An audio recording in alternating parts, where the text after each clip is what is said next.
Welcome back to Big Fish in the Middle Kingdom. I'm Brendan Davis, your host, and this week's guest is Marc Iserlis. Now, for me, meeting Marc was further proof that LinkedIn outreach can occasionally be used for good and not just evil. I have had good luck meeting Jeff Towson this way, for instance, when I reached out to him.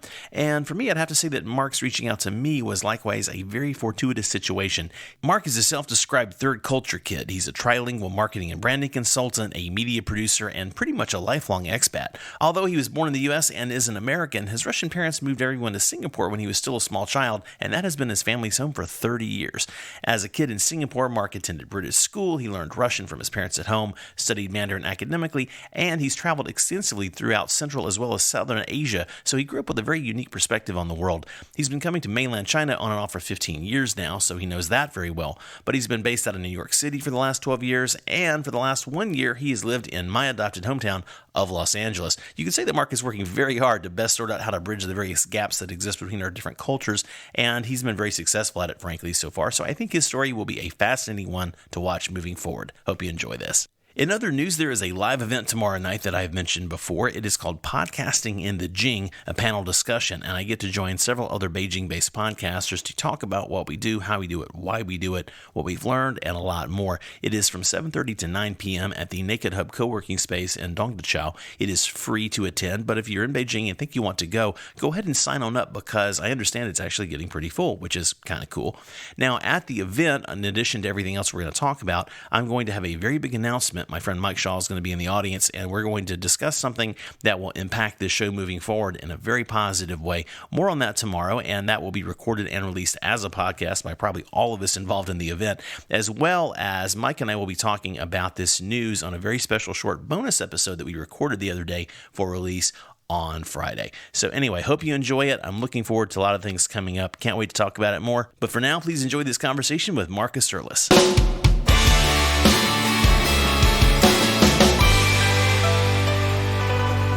So I'm here with Marc Iserlis. Marc, how are you doing, man? Good, man. I'm really happy to be back in. Thanks for having me, Brendan. Yeah, it's great to be back in Beijing. Nice. And so we got to meet and hang out a bit the other day, and you have a pretty interesting story. My traditional first question is, please tell us the short version of who you are, where you're from, and for you, why China, and then we will unpack it and get into the details. Great. As always, that's probably the most hardest question that I face. I guess it's a bit of a mishmash. I'll try and make it short. My family's originally from Russia. They emigrated to the States when they were 18. I was born in New York, and then I moved to Singapore, and I grew up there. So my family's still there. That's kind of my tie to China. I came here for about 6 summers. Maybe this is my 10th visit to China between 2005 and 2010. But after completing high school in Singapore, I've basically been in New York for university and for work, a little bit of back and forth. And about a year ago, I moved to LA. And this visit is kind of a trip back to, reconnect to China in a way. Very nice. So New York has been your U.S. home. Right, yeah. New York for about 12 years, university for a few of them, and still the family's in Singapore, so it was always kind of once or twice a year back there and a little bit back here. And I think a year ago was kind of that final step west before probably coming full circle. Right. That makes sense. And so I've never been to Singapore. I know a lot of people from there. I've talked a lot about it with people, read a lot about it. What was your experience? Let's kind of start there. What was your experience like growing up as a westernized Eastern European in Asia? Right. What was that like for you? What was kind of your perspective? It was great, and it's kind of added to my identity in that sense. I went to a British school there. I'm not British, so repatriating back to America for university was like another kind of paradigm shift and another layer added there. But Singapore itself was great. I had tons of it's a very international community. We moved there in the early 90s, which was the days of the kind of glorified expat package. So there was a community like that, and there, we stuck to those circles. But eventually, we ended up outlasting everybody and staying the longest. Now those expat packages are pretty rare. People are moving to Singapore on their own, and as you got into the 2000s, like Singapore really started to boom as well. And my family actually my mother actually started a bagel business in Singapore called New York Bagels. So she was trying to bring some of that New York kind of coffee bagel thing there, and through that, she actually got, by selling bagels to wholesalers, Starbucks, big events, she started to know all the chefs and all the venues in Singapore and actually started getting to events management. And I think through her story, she's actually really kind of added to the cultural scene and built that up in Singapore. And I've seen Singapore personally over, 20 years and now 30 years of going back there. I've seen it really blossom into this huge cultural metropolis, really great cosmopolitan environment, people doing all sorts of things. And growing up personally was a really exciting time because it was sort of on the fringe of that. When I was growing up there, casinos were illegal. Now they've got two of the biggest casinos in the world that make more money out than the whole Vegas Strip. So it's just changed a lot since I've seen it growing up there. And of course, I'm very attached to friends and the food. And if you ever go there, I'll give you the list of exactly where to eat. I'll definitely take that from you. And there's several people actually, one guest in particular who's been on the show who grew up there, and a lot of people who have had some time there. So I've heard enough to really tempt me. Yeah. I know that I should spend some time there. We'll come back to China specifically, but so currently in Los Angeles, what was the move to LA about? Just kind of the short version, and we'll get there kind of in sequence, I think. But totally.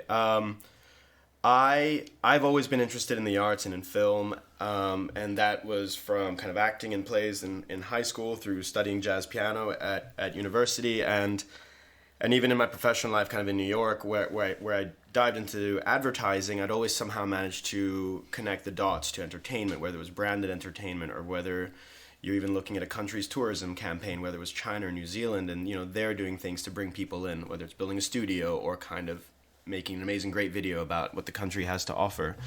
And I started to get more and more into producing TV pilots, travel videos, reality TV shows, and then eventually kind of acting as well, and then kind of really producing, whether it's development or even helping to finance projects. And so eventually that move to LA was just kind of made sense. I had the day job in advertising. It was strategy, it was branding at kind of big ad agencies in New York.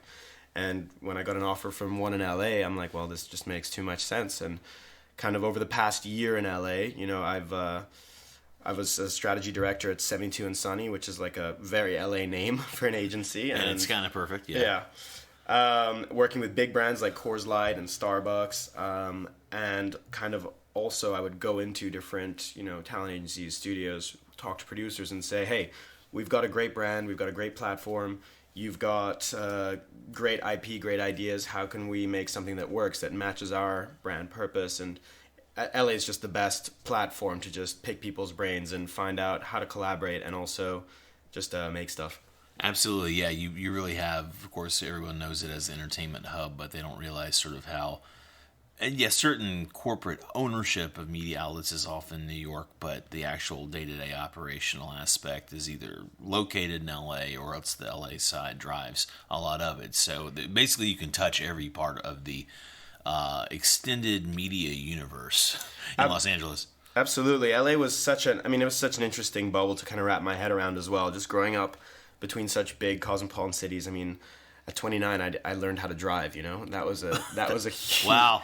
Yeah. And so an expat turned New Yorker, and so you didn't have a need until you finally go to LA. Exactly, and even just kind of the distances and the geography and the way things run, the way the place looks, the style. LA is this it's its own planet, and the kind of culture. It's a culture factory. The stuff that comes out of LA travels so far across the world. If you look at sneaker culture and look at music and look at obviously film, but if you told a European 10 years ago that they would be wearing gourmet sneakers outside of a gym, they would have laughed in your face. And now, I was in Copenhagen last year, and everybody's wearing kind of athleisure, right, pants and funky sneakers, and that's how everybody looks and lives and breathes in LA. And so I've learned a lot. It was kind of a mindfuck at first. It takes adjustment, but it's funny because in New York and places like London and Hong Kong, you've got kind of every industry. You've got fashion, you've got theater, marketing, finance, consulting. In LA, I think that face of the town is really entertainment. So just going there, you just meet kind of 10 times the amount of people doing 10 times the amount of jobs in the industry. And even that was really, really helpful just to understand how the entire sausage is made. Exactly. And this is something, it's come up on the show a lot, because there is no specific focus, but we tend to be business heavy, entrepreneurship heavy, and entertainment heavy just because of kind of my worlds that I live in day to day. And whenever I talk about LA, either on the show or with friends who haven't been there here locally, it's always what I try to say. And you said it very well. It really is its own universe. And people sometimes think maybe we're protesting too much or making too much of it. It's like, no, not really. Really, this is a thing. It's not just a figment of projection or whatever. It's a fascinating place. I mean, you spent much longer than I have over there, but I think it's also having a moment right now. There's a lot of New Yorkers kind of flocking to LA. Mm-hmm. Yeah. What I've observed of it, and I have many observations about LA, especially coming as like a New Yorker, an Asian guy coming there. But it develops as a very functional town. It's it's all about it's the weather is perfect, and you've got the studios there, and you can drive to meetings. But even for years, Michelin has skipped LA. Like there hasn't been, from what I've noticed, very innovative restaurant culture until now. I mean, if you're gonna go for a nice meal, and if you can afford one, you probably have a beautiful house in Malibu, and you want to walk your dog on the beach. I think previously it was about kind of just going to an Italian restaurant, having a functional dinner, saying being seen and being part of the scene. But now you've got all sorts of people moving to LA. You've got artists. You've got the metro building up. You've got there's a real kind of buzz to the town right now as well. And I think there's space just to create there. So it's a really interesting time, I think, for LA. Well, and it's interesting to me because, of course, your perspective is what it is, and growing up in Singapore and such, and then spending your initial time in the States in New York, because from I don't want to say Western, let me say from an American's point of view, Los Angeles is basically the most cosmopolitan place in the freaking country, maybe next to New York, or sometimes even more than New York, depending on the metric you're looking at in terms, yes, you maybe have more ethnicities of people in New York, but you have a greater diversity of landscape and culture in Los Angeles in ways. So it's probably, it's probably apples and oranges. But what I'm getting at is, it's interesting because for you, you grew up in freaking Singapore, and you spent, a decade back and forth into mainland China and have traveled. So you have a much broader palette of what cosmopolitan looks like. And so you go there, and it seems a little provincial almost. I'm not trying to put words in your mouth. That's not what you said. You were nicer about it than that. But I'm extrapolating that from what you said. I think what it is that LA just takes more work, and you have to earn it. I think you step out onto the street in Beijing or New York, and you see the buzz, you feel the energy, you see the buildings are beautiful. LA is as cosmopolitan. It's like 8 times the geographical size or whatever. It's just all spread out, and kind of like everything. And you have to earn it. I've heard this expression in New York. It's about where you go. In LA, it's about who you know. In New York, it's democratized. There's just places on places on top of each other, and you can hit them all just by walking for 15 minutes. In LA, you got to know where to drive. You got to know where to go after the 1:30 a.m. curfew. You got to, I don't know. It's there's a lot of gems there, and it is very, very cosmopolitan, but in its own way, and it's in a way that I've never seen before. So it's fascinating.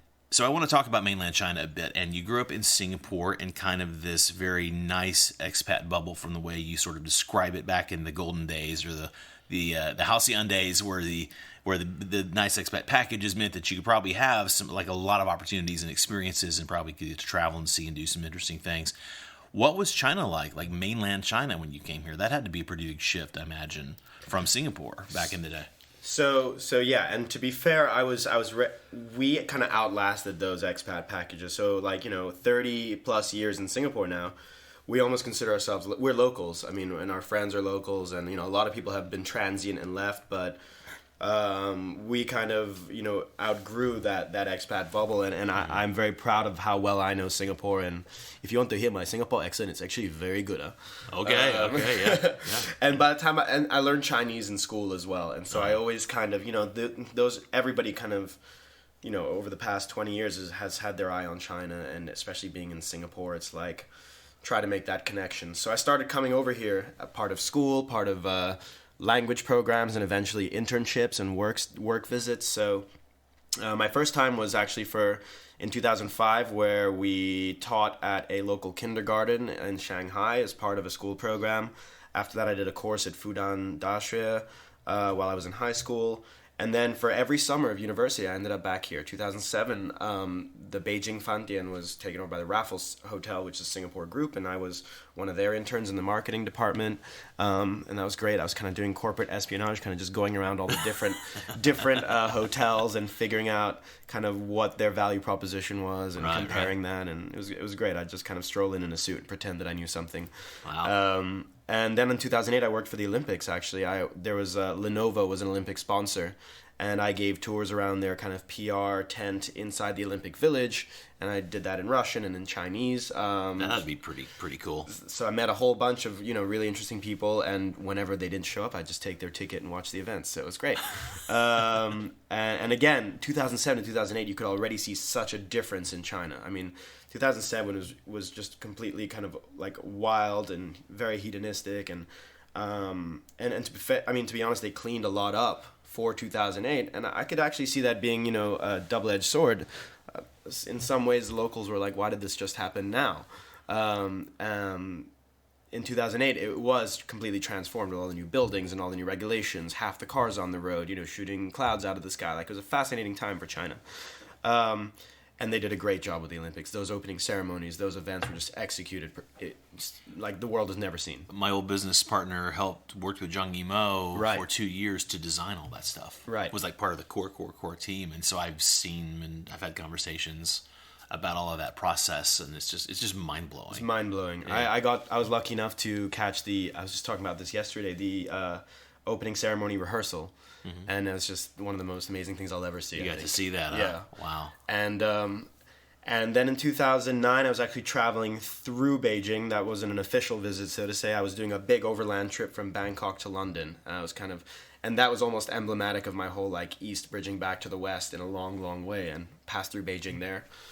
And in 2010, I worked in real estate consulting for Cushman Wakefield in Beijing, and that was another 2-month summer kind of work internship through my university, and then since then it's been just kind of visits, but now it's back to trying to connect how I can bring value here based on my experience in advertising, and I've had a few opportunities there already, but more so in film as well, because I'm so happy that Beijing has still remained that seat of the culture and where the deals are made and where cross-cultural thinking happens, and where you see a lot of really great quality starting to being made for local language films as well. Absolutely, and this is part of how we connected on LinkedIn. As much as I'm aligned LinkedIn, I've met some people that I've turned out to really have a lot in common with and have great friendships and relationships with through LinkedIn. So I guess I have to begrudgingly give them a shout out. But this is part of what I think is interesting, just our conversation, off mic, because of what you're getting into in Los Angeles, plus your competencies and experiences and interests here. How do you and you touched on this, but how would you frame it to answer the question specifically? How do you frame your thoughts about how you can impact things here in China? Like you're in LA, I'm also sort of co-located, although I mostly am here. I mean, part of my brain and my heart is in LA anyway, even I'm physically not. So what do you see as how you're going to utilize this for the next kind of phase of your career? LA's been really informative to understand how the whole film process works. I've kind of already had the brand strategy thing, a career in that, and I've really gotten to know how to talk to a brand about its purpose and how to really connect with the entertainment world as well, because they often speak different languages, and I think the strategist's role is really to help entertainment people speak to brands and connect on a way that something can be made according to a brand's purpose in the world, and also help brands understand the value of their media investment or their return on their eyeballs. Mm-hmm. The second thing that I've really picked up as well over the past few years is kind of on the producer front, working with content creators and financiers back home in Singapore, people who kind of transcend Russia, Singapore, and China, and I think that's a very unique angle that I represent as well, just based on my background, that kind of third culture confused kid, straddling British humor, LA kind of base, Russian heritage, connections there, and then obviously a passion for and an experience in living and working in China, and trying to understand that audience, and marketing really taught me to understand audiences as well, and trying to figure out what they want and what should be, what could be made for them. When you're working with brands, these are huge companies with really, really smart people. So you have to do your due diligence. I mean, you're working with media strategists. You're looking at the data. You're analyzing your target audience. You're doing ethnographies, fly-on-the-wall research, tons of decks and positioning statements and strategies to really crack a successful brand platform that solves a business problem, but also emotionally connects with who you want to connect with. And that's still kind of a mix of logic and creativity, but what's been really interesting for me and what's become kind of a passion is going around Hollywood, talking to the players in the entertainment side of things and asking, what's your process? How do you pick your projects? How do you look at your audience and what to next develop? And I kind of tell them a bit about my process, and I think there's an opportunity there to share that process in Hollywood at the big agencies and production companies and producers, because if you look at the market right now, from what I've noticed, and I'm still kind of an outsider figuring things out, but you've definitely got your Marvel superhero movies making bank and really, crossing into China and delivering. And on the other end of the spectrum, you've got maybe, your indie films and a couple of Ladybirds or Moonlights that do make it every year, but out of one of those out of 100, it's a really big risk. And so investors and producers have become quite risk averse and either playing in the very low end or the very high studio end of the spectrum, and that middle bracket is kind of left out. And the middle's totally been hollowed out for years now. Exactly, and I kind of miss that development, that creativity. I mean, when was the last Eternal Sunshine of the Spotless Mind, a $25 million Michel Gondry film? Exactly. If you read that script today, it would be a big risk, and I would love to try and help make those movies get made again. By really kind of using some of the process that I know. Well, so let's drill into that a bit, because I mean I have a fair amount of everything from indie filmmakers to some pretty heavy hitters who listen to this show. How do you begin to approach this? Let's start there. How do you begin to sort of figure out how to bring value and to make this work?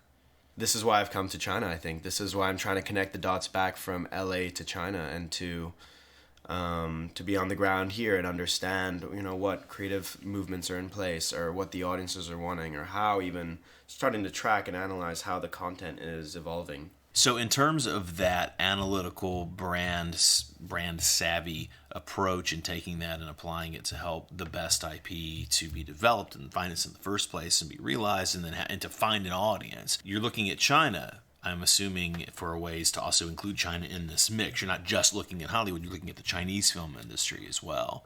Absolutely. I've learned so much just being here in the past week. I think a lot of back in the day people were aiming for those co-pros, and when they work, those are still great. But I think there's huge opportunity just to tap into and elevate the content, the quality, the style, the sophistication, even the world reach of the local language production as well. And I'm really excited about that. I'm seeing more and more of that. What's funny is this is a sidebar for the regular listeners who know all or most of the episodes. I know specifically the episodes you've started to check out, you haven't heard where we've talked about this, but this has become a theme with the people who've been on the show who are the most savvy people, the people who've run studios here or run big companies or been the top producers here who've been on the show. That's what they talk about. Mm-hmm. And I've done my own bits about this in media and whatnot, is essentially how co-pros, that's what most people were trying to do 5 and 10 years ago, and there's so few and far between for ones that possibly work. And elevating the local market is the focus of those of us. So you mentioned how you guys are local and your parents are local in Singapore. Those of us who are still here are local for China. I mean, I'm not, to whatever degree me or the people I'm talking about can function as a bridge and help to flatten that learning curve for outsiders wanting to come in or insiders here wanting to go out. Glad to do that, but that can't be the focus because you can't eat on that. I'm super excited for Singapore in that sense as well, because one of the first really, and I position myself as cross-cultural in terms of my perspective, my content, my interests, my background, but one of the projects that I worked with Singapore-based producers with was Hotel Mumbai, which is a great example of an Australian-American production developed in Australia with Australian writers and directors, partnered with American producers, the producers of Sicario, Thunder Road, and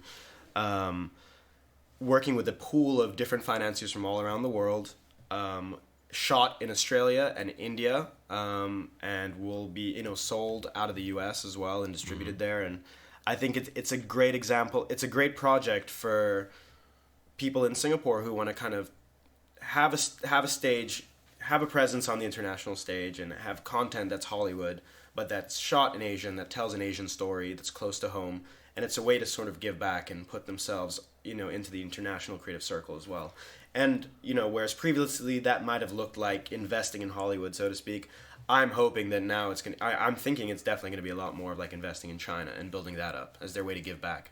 Totally, and this is again a conversational topic that has come up is off the show a lot. We're talking to people because the Chinese industry does not cleanly interface with the international industry. I'm not even talking about content, but the way films are financed, the expectations of financiers, the way the process works, international sales, pre-sales, it just doesn't compute the same way. Totally. And so China is always an outlier. My friends who do international sales and distribution, I've had enough discussions and dealt with this enough personally that China's always the outlier. It's its own little bubble and system.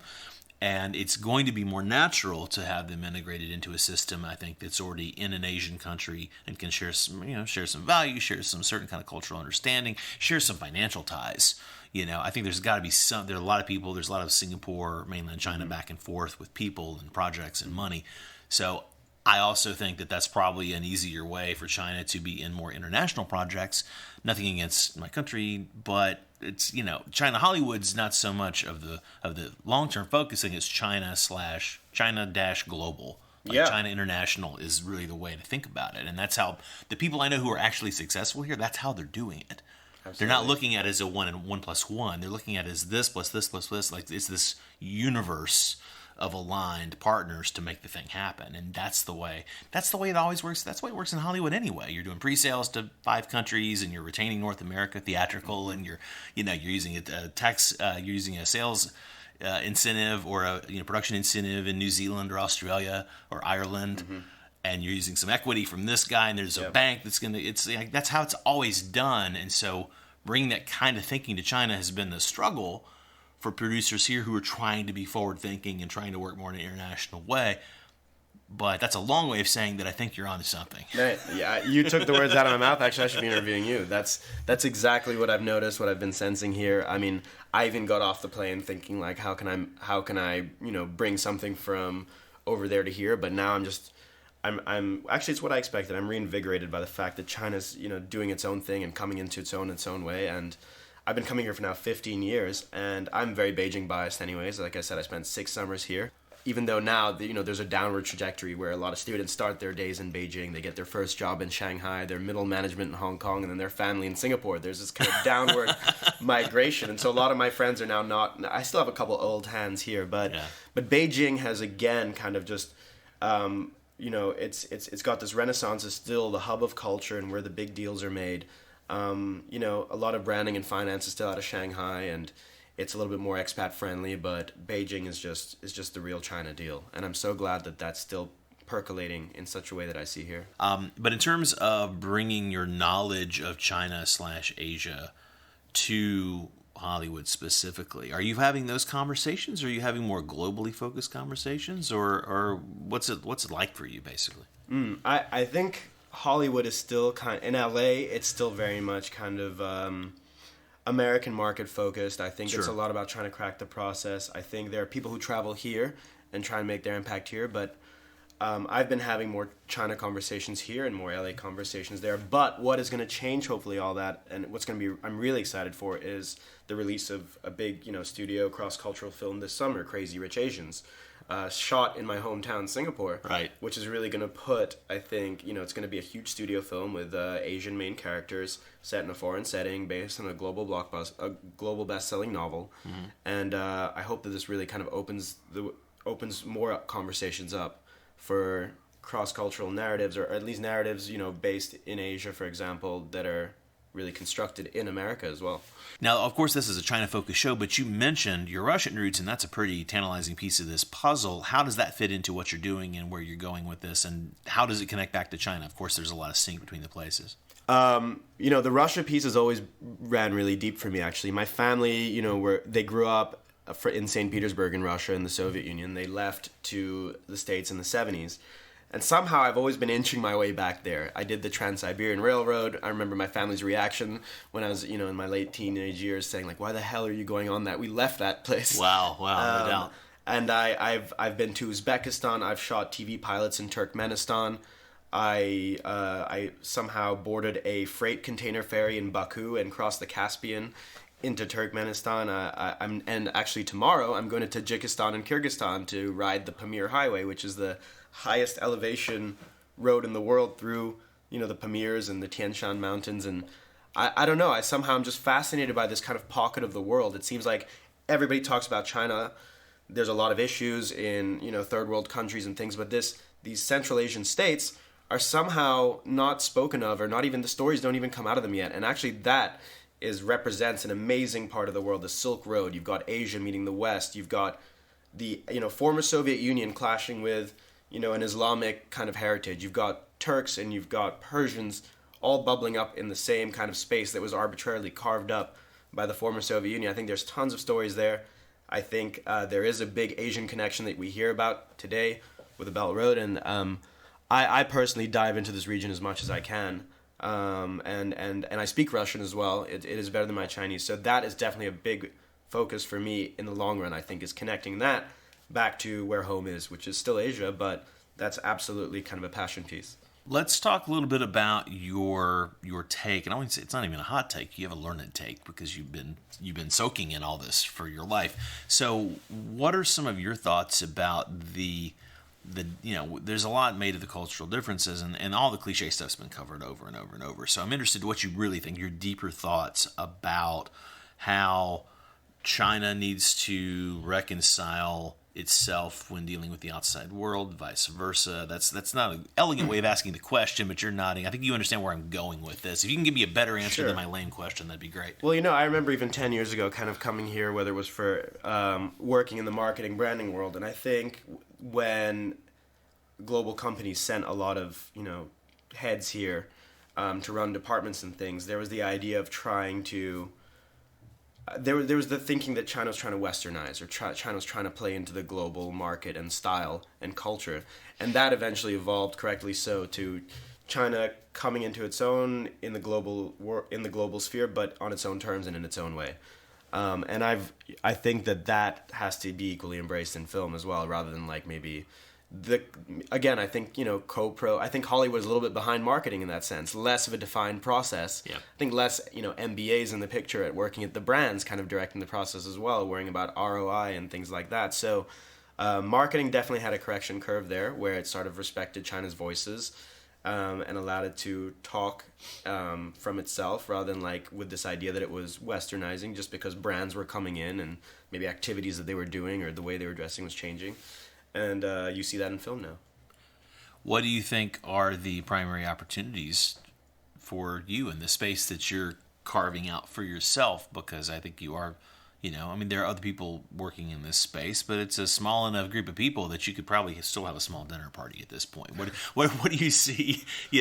What do you see in the next few years? Actually, best case scenario. What would you like to see? Let me ask it that way. Well, that's what I'm here to. That's why I initially got connected to you. That's right. what I'm sort of here to figure out. So if anybody on this show likes anything that's coming out of my mouth, I'm open. Yeah, we'll have all the contact information here so people can reach out to you. And that happens all the time too. By the way, as people listen, and they go, I'd love to talk to her or to him about this thing. Yeah. For me, it's about having these conversations and continuing to connect the dots. I'm curious to add value. I'd love to add value in however way I can, and so the types of people that I've been meeting, I think I've had like 15 meetings in 6 days, just picking people's perspectives, just understanding how the process works, just hearing what people are up to, and I think there's enough energy from my part and the energy that's here just to make something happen eventually. As we're sort of wrapping up here, taking all these threads that we've been kind of going through here, where do you see yourself as being most valuable? What do you sort of most need or want professionally? What would you like to see happen? So I think it kind of goes full circle to even how I introduced myself when you asked where I'm from. I think being based in LA, which you feel is its own universe, you kind of always thought, how can I bridge between LA and China, or LA and Asia? And as I've been here over the past week, in the same time zone as my family in Singapore, suddenly my perspective has kind of shifted, like, how can I operate between Russia, Singapore, Southeast Asia, Burma, China and continue to confuse my own identity just by being part of everything. And I think for me, cross-cultural or cross-border really looks like the entire world, not just a bilateral system. So that would be my most exciting thing, is if I can kind of just tell stories, add value in terms of process, and just kind of a good mix of logic and creativity. And also just get my Chinese back up to speed, to be honest. Nice. I love speaking and I love being around here. Awesome. Marcs, great to talk to you, man. Thanks, man. Thanks for having me, Brendan. This is great. All right, that's the show this week. I hope you enjoyed that. Don't forget that you can find out more about Marc and several of the things we talked about by following the links in the show notes. You can check out the blog post at crazyinagoodway.com. Also, we will be having special releases with this Friday being an episode talking about the big news that I've teased now a couple of times. We'll also have that live recording from the event coming at you soon. Thanks again for listening, and I'll see you more than once between now and next week.